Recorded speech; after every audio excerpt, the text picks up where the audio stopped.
নমস্কার বন্ধুরা, আজ আমরা শিখব সেন্টেন্সে যদি প্লুরাল ইনডেফিনাইট প্রোনাউন থাকে তাহলে কিভাবে সাবজেক্ট ভার্ব এগ্রিমেন্ট করতে হবে।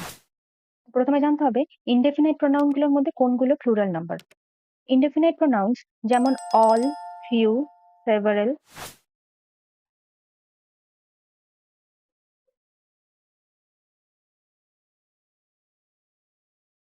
বোথ, মেনি, ভেরিয়াস, এই সবগুলো হচ্ছে প্লুরাল নাম্বার। তো এই ইনডেফিনাইট প্রোনাউন গুলো যদি প্লুরাল হয় তাহলে অবশ্যই এরা ভার্বটাও প্লুরাল গ্রহণ করবে। দেখো কিছু এক্সাম্পল এখানে রেখেছি আমি। প্রথম যে সেন্টেন্স আছে সেটা হলো both the book require or requires careful reading. তো প্রথমেই দেখো বোথ এই শব্দটা ইনডেফিনাইট প্রোনাউন আর এটা প্লুরাল ইনডেফিনাইট প্রোনাউন। তো প্লুরাল ইনডেফিনাইট প্রোনাউন বলে আমরা এর ভার্বটাকেও প্লুরাল করব। তাহলে কি হয়ে যাবে? Both the books require careful reading. আরেকটা জিনিস যেটা বলবো সেটা হচ্ছে এই সমস্ত ইনডেফিনাইট প্রোনাউন গুলো যেগুলো প্লুরাল সেন্সে থাকে তাদের পরে যে নাউনটা বসে সেটাও অবশ্যই প্লুরালেই হতে হবে। নেক্সট সেন্টেন্স দেখো, few people is or are ready to work. Few people কি হয়ে যাবে? আর, এটা প্লুরাল।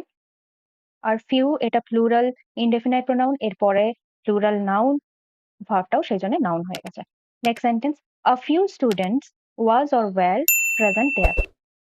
এখানেও দেখো এটাও হচ্ছে প্লুরাল ইনডেফিনাইট নাউন, এরপরে প্লুরাল নাউন রয়েছে, সুতরাং ভার্বটাও প্লুরাল হয়ে যাবে ওয়্যার।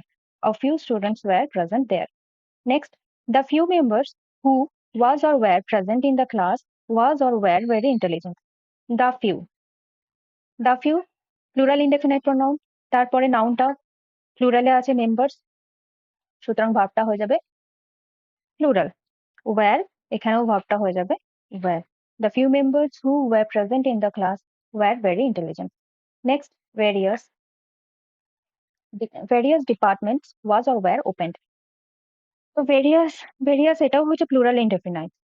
তারপরে ডিপার্টমেন্টস দেখো প্লুরালে রয়েছে, তাহলে ওয়্যার হয়ে যাবে রাইট আনসার। এবার তোমাদের যেটা আমি বলবো, যেটা তোমাদের কনফিউশন হয়, সেটা হচ্ছে few, a few, the few, এই তিনটের ব্যবহার। তো দেখো এখানে আমি বোঝাচ্ছি তোমাদেরকে, একটু বুঝে নাও। ফিউ মিনস স্মল নাম্বার, মানে খুবই অল্প সংখ্যক লোককে বোঝাচ্ছে। কিন্তু অল্প সংখ্যক মানে কেমন? হার্ডলি এনি, মানে প্রায় নেই বললেই চলে, মানে এটা নেগেটিভ সেন্সে বোঝাচ্ছে। A few, a few means some people, কিছু লোক রয়েছে, কিছু লোককে বোঝাচ্ছে, কিন্তু এটা পজিটিভ সেন্সে ইউজ হয়। The few, the few means some people, not many, খুব বেশি লোক নয় কিন্তু কিছু পরিমাণ লোক, এটাও পজিটিভ সেন্সে ব্যবহার হয়। তো এই a few, the few, few এসব সমস্ত কিছুর পরে, মানে এই ধরনের ইনডেফিনিট প্রোনাউন গুলোর পরে অবশ্যই কাউন্টেবল নাউন যেটা হবে সেটা প্লুরাল হবে, এটা মাথায় রাখবে। তাহলে আর কনফিউশন নয়, few, a few, the few যাই থাক না কেন ভার্বটা সবসময় প্লুরালে করবে। ঠিক আছে, থ্যাংক ইউ।